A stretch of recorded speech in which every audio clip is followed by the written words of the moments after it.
Welcome everybody to Tea with a Druid. And this is an exciting time because this is the first time in Tea with a Druid that we are actually together, a group of us are together physically in the same room. So for years it's been happening. I've been on my own in my room or wherever I happen to be, and I've had such a strong sense of awareness of the group of us being together, but physically that hasn't been the case. So this is a first. So it's lovely to be with you. And we're meeting at around lunchtime on Monday the 5th of June, is it? The 3rd of June in 2024. And Kieran is very kindly filming us, and then this will be broadcast this evening at 8 p.m, the usual time, 8 p.m. So if you're watching the recording, welcome to. It's lovely to have you here. And one of the great advantages of adopting the spiritual worldview of the Druids is that you're not attached to a rigid belief in linear time. And so even if you might be watching this in a year's time or in 6 months' time or at 8 o'clock tonight, actually in some mysterious way we're all together at this time right now. And there's a way in which when we drop into that special atmosphere, frame of mind, state of consciousness that we aim to, there's a kind of peace. I mean, I can feel it happening right now, can't you? You know, there's a particular sense, isn't it? It's very mysterious, and we don't have to really understand it. But it's something about coming together. And one of the ways that Tea with a Druid developed over the years was that, so in almost every meditation that we do now, at some stage in the meditation, I invite us to become aware of being seated in the circle, and then of holding hands, and maybe asking for peace in the world, or some other wish, and then letting go of the hands and touching the ground or returning our hands to our hearts. And we have a chance to do this now, which is lovely. So,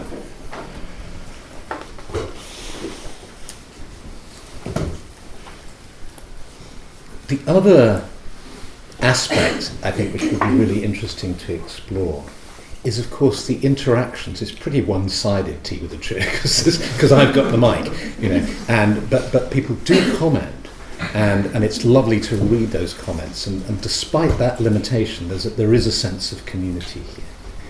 And let's just now tune in to how we're feeling. Drop into that space or that depth.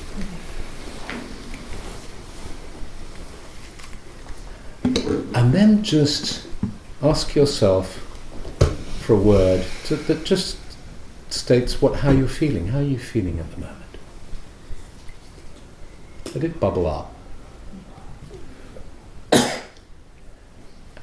And then there are too many of us to all share. But what would be lovely would be just to go around the circle together, just sharing a little bit of how you're feeling and where you're from. San Francisco Peninsula, quiet.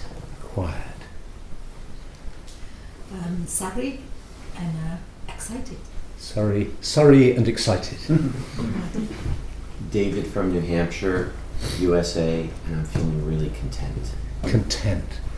Lovely. JJ from Stroud, and I'm feeling open. Great. Sonia from Newcastle or Geordieland, and I'm feeling very inspired. Lovely. Ben from Dartmoor, and I'm feeling relaxed.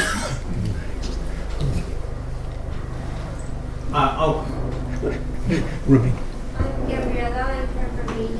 Gabriella from Romania. I'm saying it for the microphone. I'm feeling at peace. At peace. Lovely. Thank you. Rhiannon from Santa Fe, New Mexico, and I'm feeling extremely blessed. I'll repeat them because of the mic, maybe. Rhiannon from Santa Fe, New Mexico, feeling extremely blessed. Callum from Aberdeenshire and feeling very content. Callum from Aberdeenshire, feeling very content. I can see, who's that person over there? Emer from Kilkenny, and I'm excited. Emer from Kilkenny, who's feeling excited. Jessica from the Netherlands, so I'm very grateful. Jessica from Netherlands, feeling very grateful. Riju Siddha from Norwich, also feeling very grateful. Riju from Norwich, feeling very grateful. Lovely. Gary from Glastonbury, and I'm feeling very excited. Gary from Glastonbury, feeling excited. Well, yeah, thank you so much. And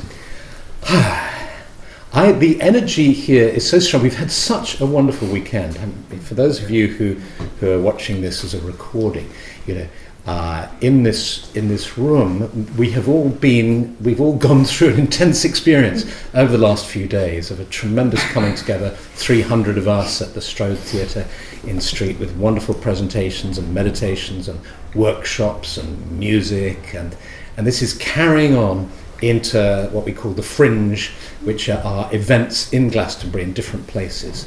We're here in the Goddess Hall in Benedict Street in Glastonbury, and if I get out of the way, you can see how there's this wonderful altar here, and there's an invitation to light candles, and so we've lit candles for peace here at this altar.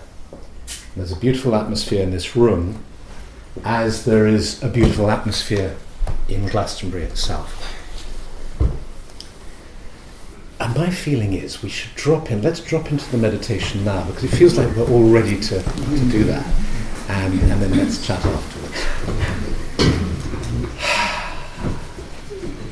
So just getting comfortable in our seats and just move around to the degree that you need to get comfortable. And then the magic of closing the eyes so that the brain rests from all that data that's pouring in, and you can just rest. Slow, deep breath in. Hold for a moment. And then breathe out fully and deeply. Let's do that another time.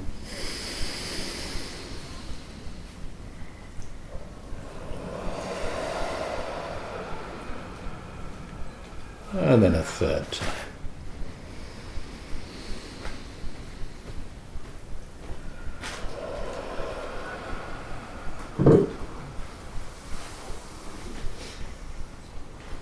And now, tuning into feeling comfortable in ourselves, being seated here.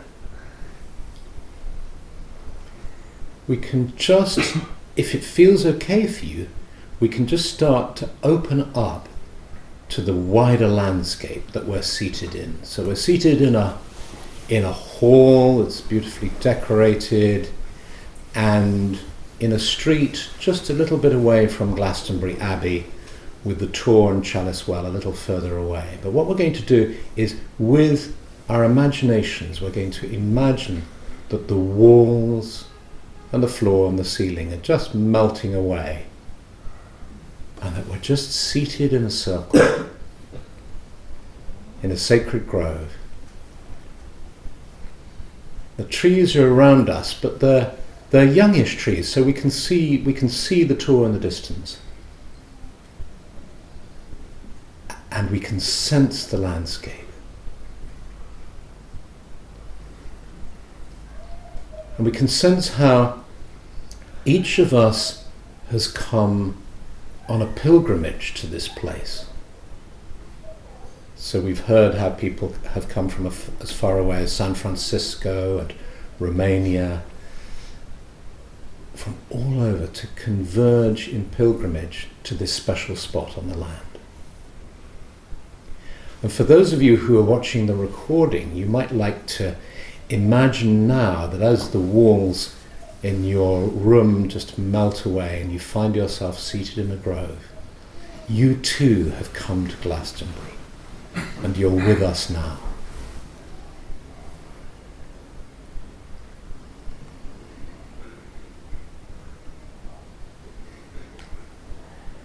And so in our imaginations, we imagine just touching the earth.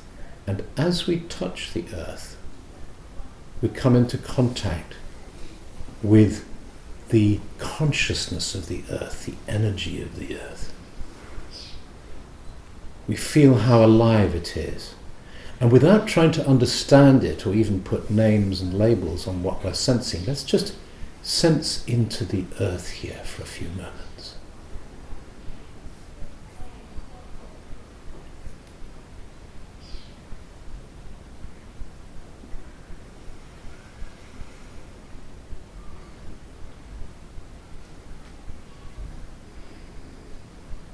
And we allow the earth to bring us a sense of stability and connection.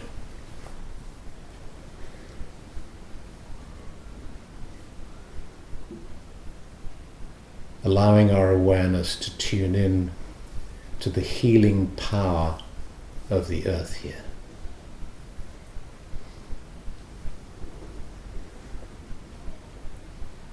And we sense how the trees' roots are all connected. There's this wonderful mycelial network beneath our feet, this community of life. We sense the moisture in the earth, the stones and the soil. And we sense how the trees are drawing up this moisture now through their trunks. And as we sense this, we sense the presence of the trees around us as guardian spirits.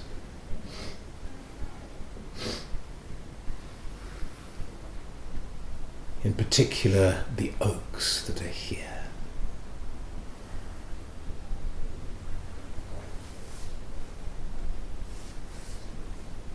We sense the presence, the protection, and the power of these trees. And then we become aware of the sky above us. And we breathe in the energy of the sky. And as you breathe in, you feel the energy of the sky flowing into your being, bringing you vitality. The energy of the sky meets the energy of the earth within the center of your being.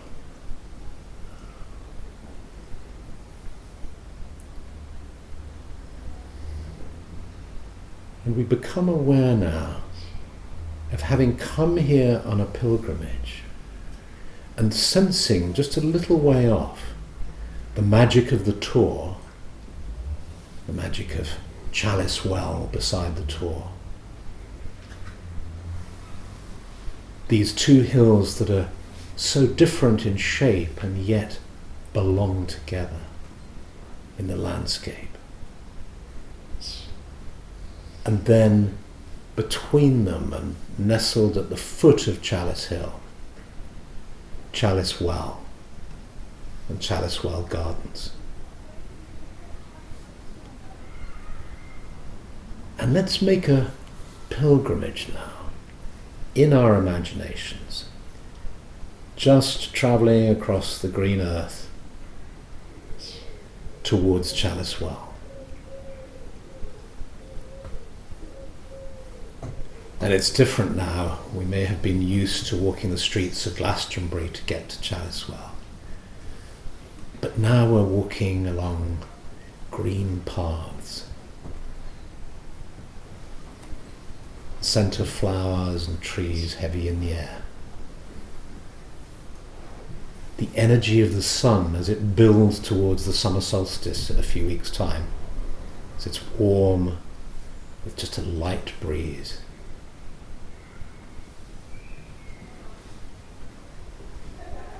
And imagine now that you've come to that wonderful archway that leads up to the entrance to Chalice Well Gardens.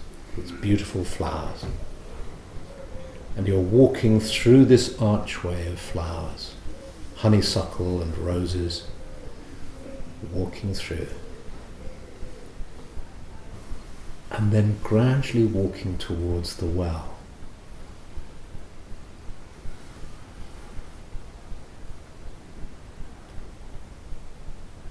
And see how soon you sense the energy of the well, the deep peace,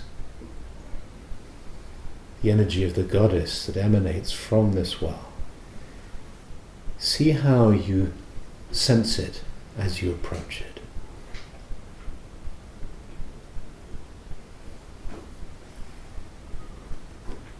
And be sensitive to at what point to stop. We don't always need to go right up close to holy places. Sometimes just being a little bit away is just right for what we need, the energy that we need. So see how close you want to get to the well. And when you find that sweet spot, just sit down in the garden and open to the magic of the well.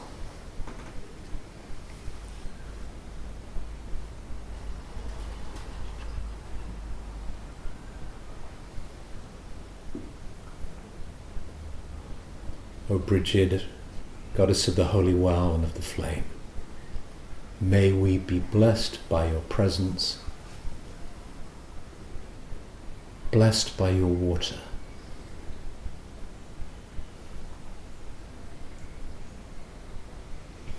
You might like to imagine now that you're bathing your brow in the water of the well, or drinking from the well.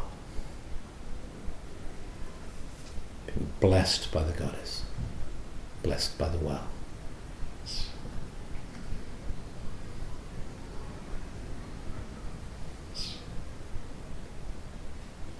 And we've come together as a group, so we sense the presence of our fellow pilgrims around. And let's just all imagine that we're touching the earth now, around near the well, close to the well, or a little further away, wherever we find ourselves. May this earth be blessed, and may we receive the blessings of this earth.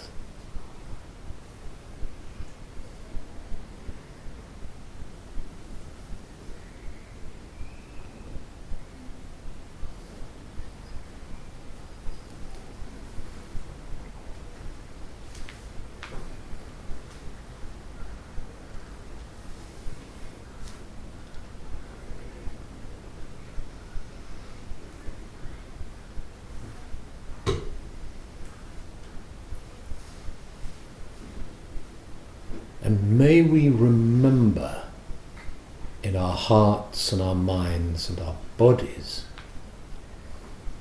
this feeling of peace, this feeling of blessing.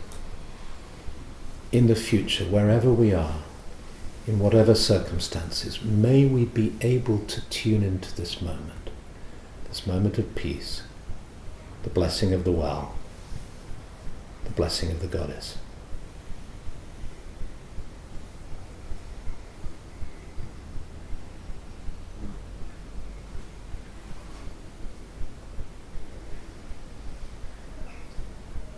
And may the blessings of this well and of this place radiate out across all of the earth. May peace and justice prevail throughout the world.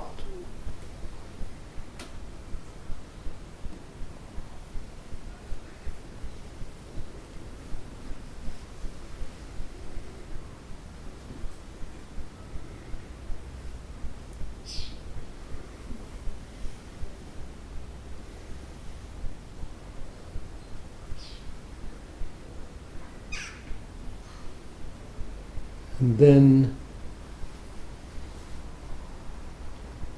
feeling refreshed,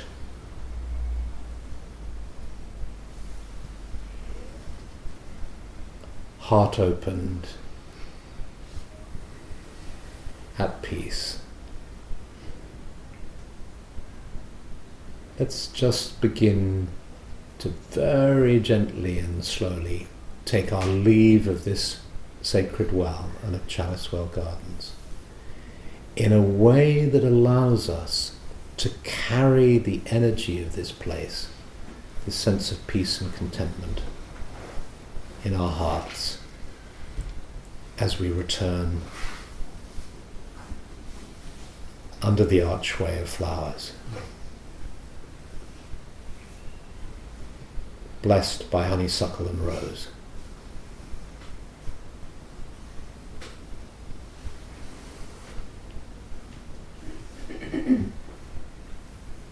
Carrying this contentment and peace within us as we return along the green pathways towards this sacred grove in Avalon.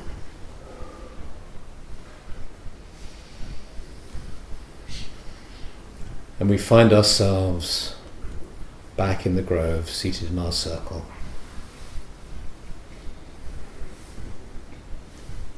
We sense the energy of our community, of our fellow Druids and friends.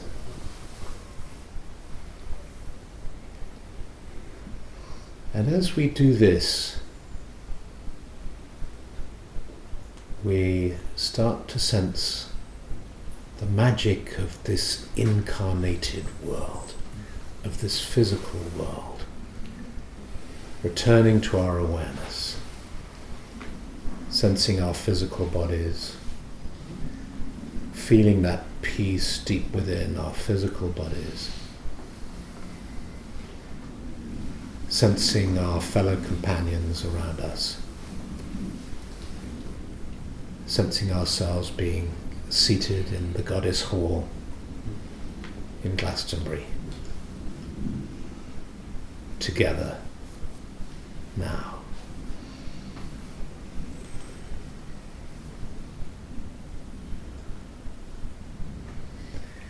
And slowly your awareness of the physical body grows stronger. You start to stretch your fingers and toes. And when you feel ready, you open your eyes.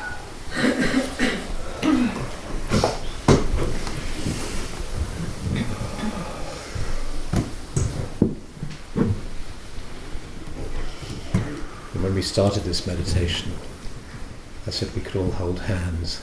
And then as I entered into the meditation, I thought we're so deep in. If I start suggesting we try to physically hold hands, that's going to be wrong. So let's see as a way of grounding if we can.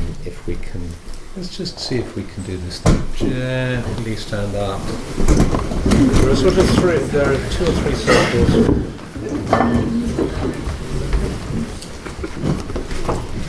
And let's say those lovely words that we say in Druid ceremonies.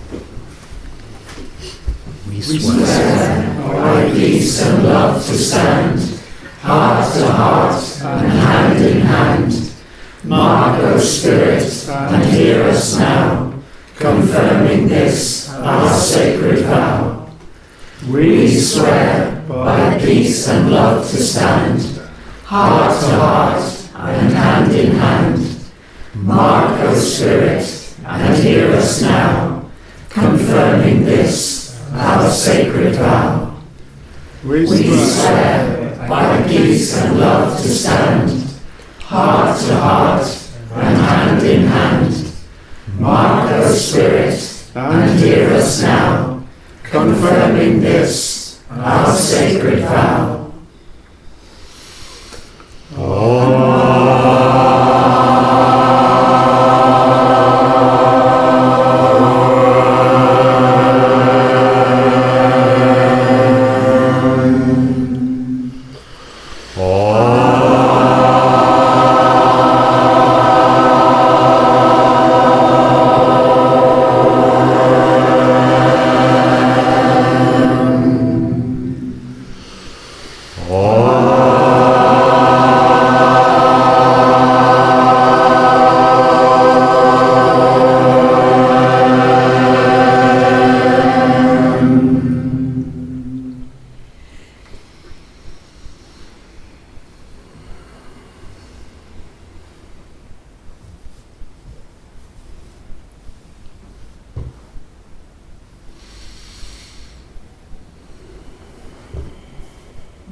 As you let go of the hands, holding hands, notice the sense of oneness and community. This is a great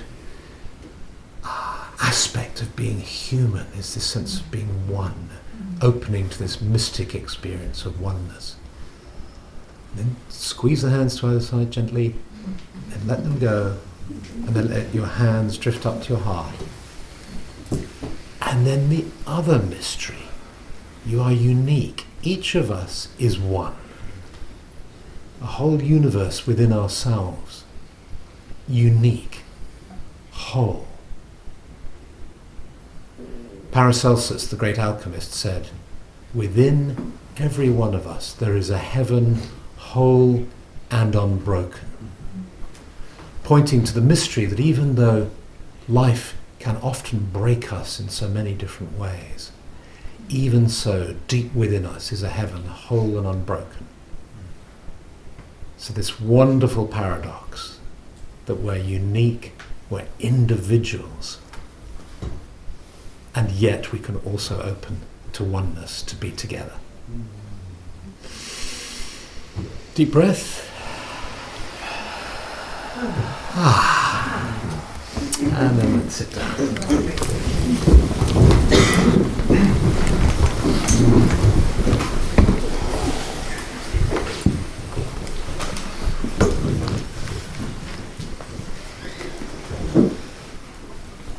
I think there's a book called After You've Said Hello, Then What?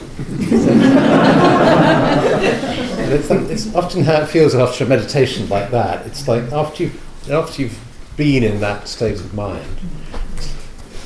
Do you feel that? It's that, yeah. It's like it's hard to.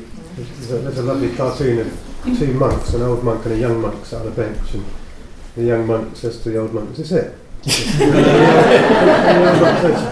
this is it. That's it.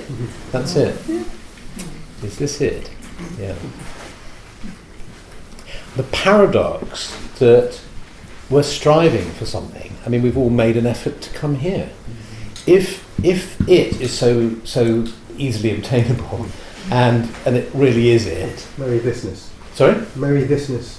Merry thisness. Yes. If then why have we bothered to get on planes and trains and boats and cars? So there's something about, on the one hand, and I think it's always really good to hold these sort of tensions or these paradoxes. On the one hand, there's obviously great value in making an effort. I mean, I guess we're all pleased that we made it here, and made the effort and strove to be here. And yet we can also experience this deep reality of not needing to strive, and that it's always accessible to us.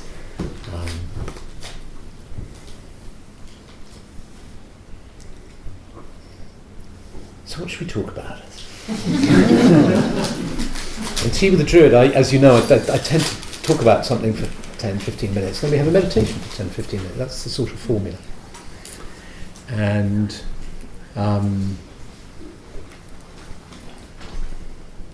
is there anything anybody would like to say at this stage? Kira, there's a couple of hands, yes. A lovely sense of belonging to something. Belonging, that sense of belonging. Yeah, that's really great. I think what you just said is something I reflect on myself at times, and I think is like, well, I forget that place is there, and I need to be reminded. I need to be reminded. Well, yes, exactly, and I think that's the sort of the weekly top up, which obviously in churches and so on they sort of got that idea. Once a week, go along and get topped up. And I think there's something in that, When I stopped, I had done Tea with the Druid for 3 years or something, and then my mum died, and I really was very tired, and I went to Ireland to go on a retreat, and I wasn't sure if I'd started up again. I thought, I've done this sort of 200 times or something, maybe, but I started to miss it. I started to miss the top up. The it's the wrong word, isn't it? But you know what I mean. That sense of connection and resourcing and so on. So yes, so we and we'll all be different, I think, in how we find that. It's very interesting to explore. Sometime we must do a workshop or a session on daily practice. What people do, because if you talk to people, people do different things, and and I remember, Chris, you weren't saying it's a pity there isn't a sort of prescribed daily practice. You know, it would be so much easier if in the order we laid down a sort of, you know, do this every day kind of thing. But the reason we don't is because one of the kind of guiding principles in OBOD is this honouring of our unique individual path, which changes with time, and you probably noticed that yourselves, that what really worked for you 2 years ago or 5 years ago doesn't work now, and you need to, you know. And so it seems to me that the art lies in providing enough kind of structure and inspiration to be available to people, and then within that, individuals can find their own particular way and what kind of practices that they want to follow.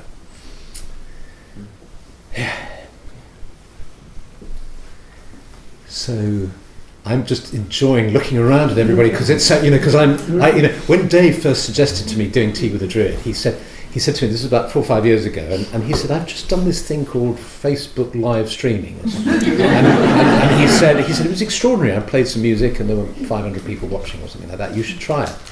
And I remember feeling very peculiar on my own, sort of talking to the world, as it were, with just looking at myself like on the screen. You know, very odd. You know, but I was amazed at how quickly there was that sense of connection. You know, and, you know, so. Sorry, somebody put that. Yeah. Sometimes we think we are at ease. Some years ago, I brought a boat from Holland to Northern Ireland, and due to some stubbornness of me, we made something wrong, and we continued to sail in the south of England, and we ended up in a storm force 7, almost 9, and the boat was only less than 10 meters long, and I had to be on the rudder, and I hold this rudder, and I had to fight this boat against wave as big as this room, and I thought, now I will die. Really, now I will die. This boat was enormous, and I was so exhausted. In 1 week I lost more than 3 kilos. Yeah, but I survived, and at the end I was laughing about it. Yeah, we at ease, and now I'm here and I'm sitting in the same kind of hurricane. But now some hurricane of life. Yes. Say about that hurricane. Do you mean for you personally, or are you talking about the world? No, for me personally. For you personally. Yeah. Yeah. And yet, are you able to access? Because when we go through hurricane times, it can sometimes be difficult to access that kind of still center of the eye of the hurricane. Yeah. Are you able to? I have said already to my friend, I think I should go home, but I'm still here. Yeah. And every night I'm in bed and I'm laughing about those things, and I said, hooray, this is a good life. Mm. Yeah. Yeah. Somehow the art or the ability to access that place of, what do we want to call it, the divine. Whatever you name it. Whatever you want to name it, the source, deep calm. It's magic. It's magic. It's magic. It's the art of magic, and it's an aspect of the art of magic, and it's probably one of the most useful abilities in life, I think. And I just feel very blessed that I learnt that when I was quite young, so that amidst stresses and difficulties, I've been able to access it.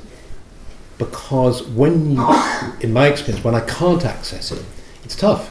Things get very tough. You know, whether it's physical stuff or emotional stuff, it's really hard. So that's why I don't think that this work is selfish or what's the word, narcissistic. Not at all.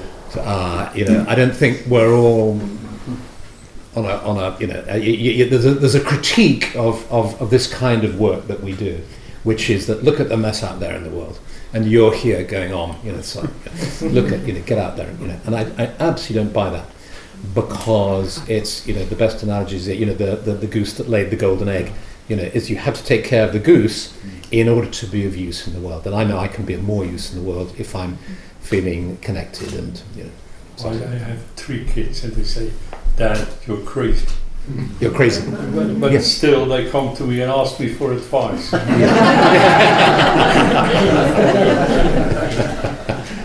Yeah, because at some level they know that connection. Exactly. Yeah. I think, Philip, it's both and I think people make the mistake that I've been accused of being individualistic because I'm talking about praying, for peace within before we start looking for peace outside us. Yes. As if you have to wait until you're completely perfect and to help with the rest of the world, and it's not. It's both and, but it has to start with yourself. Everything has to start with yourself. Your day starts with you, and then you go out your door, and then you engage. And then you engage. And it's both and. It's both and. Because the interesting thing about the human being ourselves is that if we attempt to achieve a state of pure consciousness, and whatever we might understand by that, but in other words, if we let go of our attention and attachments to our body, and then to our emotions, and to our mental state, our thoughts and constructs, by doing whatever practice that we follow, so that we're just abiding in consciousness, that brings an incredible sense of peace and connection to the divine and all the rest of it. But we can't stay there forever, because lunch will call, breakfast will call, or in my case, Stephanie will call,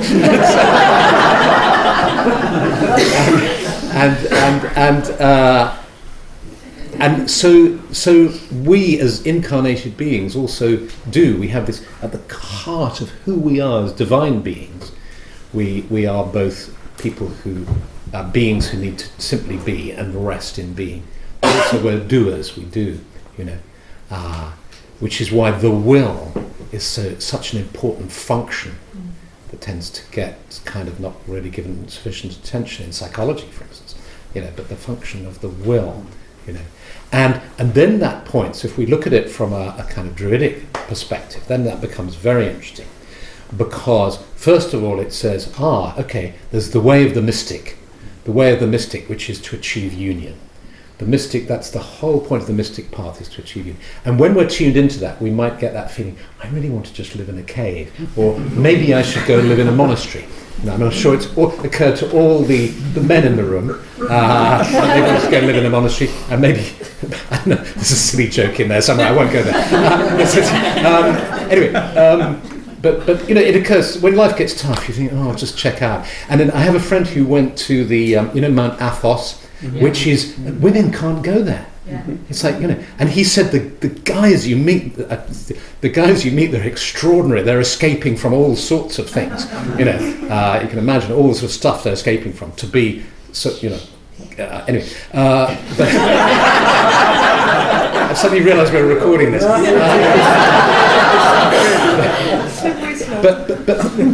But we might be forgiven for wanting to be a mystic, and that may well be the path for certain people.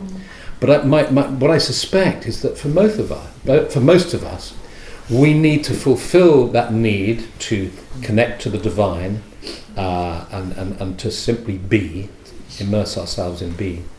But we also need to do and to connect and to interact with people and to be a force for good in the world, to be of value in the world, which is the magician. So that's the first. My understanding of Druidry is it's a mystical way, but it's also a magical way. So that's a really interesting distinction to look at, the relationship between the mystic and the magician. And then you think, well, how could you kind of sum that up in some kind of symbol? It's really simple. It's the chalice and the blade. Excalibur drawn from the lake of still meditation. That's how we start these big gatherings. So for those of you watching the recording, we began our time together in the Strobe Theatre just over there, and there were 300 of us, and our Pendragon, Dave the Bard, raised the Order's sword, Excalibur, and he said, behold this sword, the Order's sword, drawn from the lake of still meditation. and return to it again when our lake is stilled. And there you have it, the wand, the blade, the ability to act in the world, and then the chalice.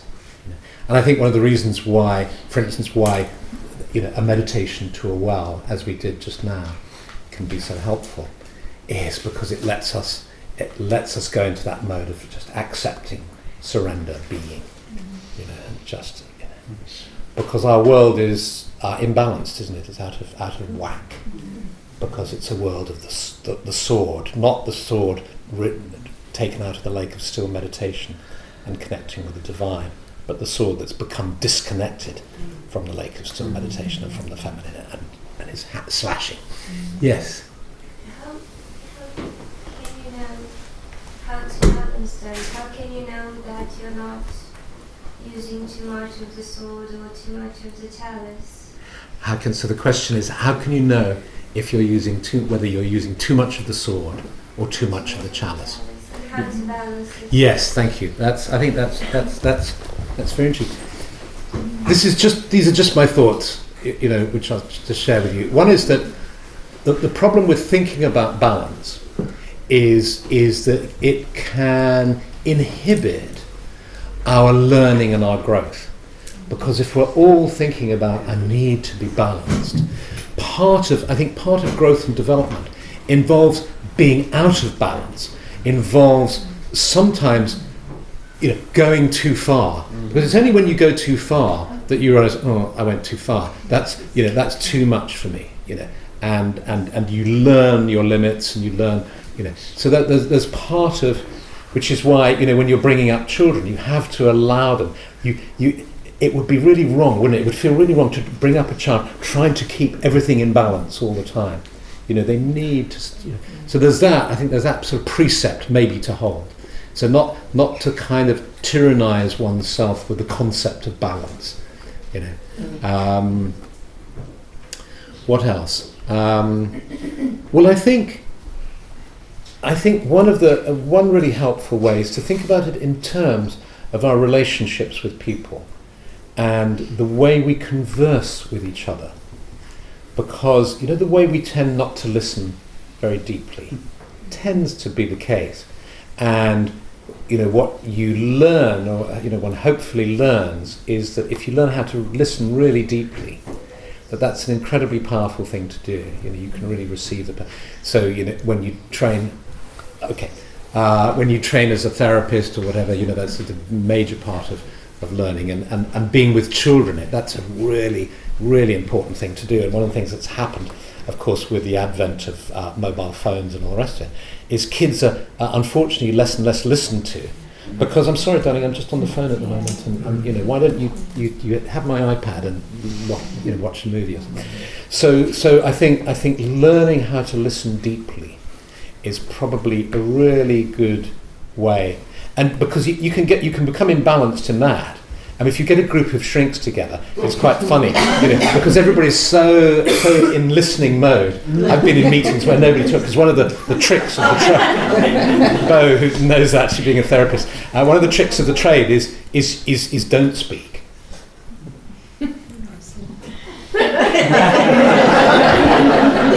And then that elicits, that encourages a person to finally say the thing that they were hesitant around and so on. And then you get a group of them together and it's just a nightmare. So I've just been told that we've just got a few minutes left. But thank you for that question. That was a great question. Any other... There's a gentleman over there. You had a question, didn't you? Oh, yes. No, not a question. The observation. Yeah, no, it's letting go. It's letting go, and there was a thing about two monks as well. They're Thai monks, and Thai monks can't touch a woman. Can't touch a woman. So if they're given anything, they have to put on an orange thing. But two of them were trying to cross a river, and a pretty woman came along, and there was an old monk and a young monk, and of course.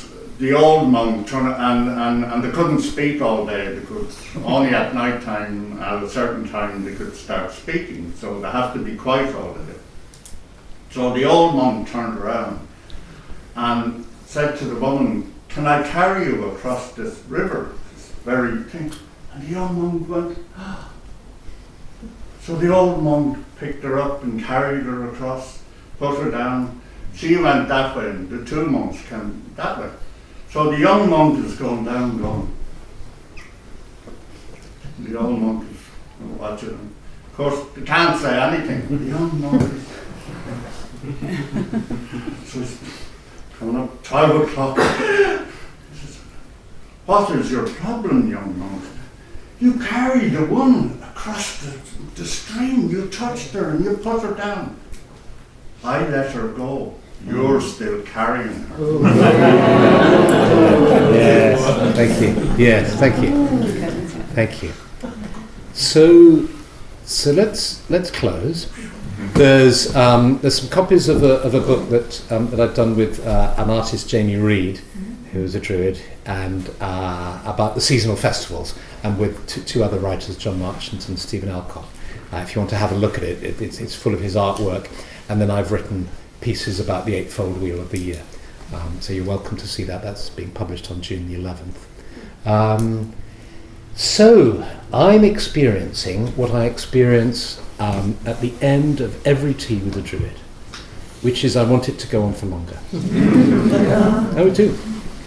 And it is with the greatest of kind of willpower that I rein myself in to make it as brief as it is. And that's why Tea with the Druid has given birth to Biscuits with Druids, which happens in the Hearth, this wonderful online community that if you're a member of the Order of Bards, Zealots and Druids, you can come into.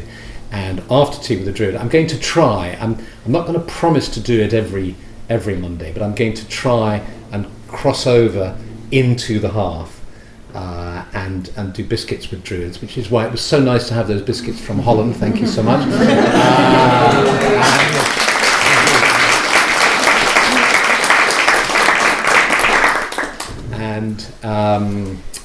And I hope you enjoy the rest of the Fringe. And we've made history today. We've done the first Tea with a Druid in real, as my kids call it. Yeah, and it's lovely to see you. Okay, thank you.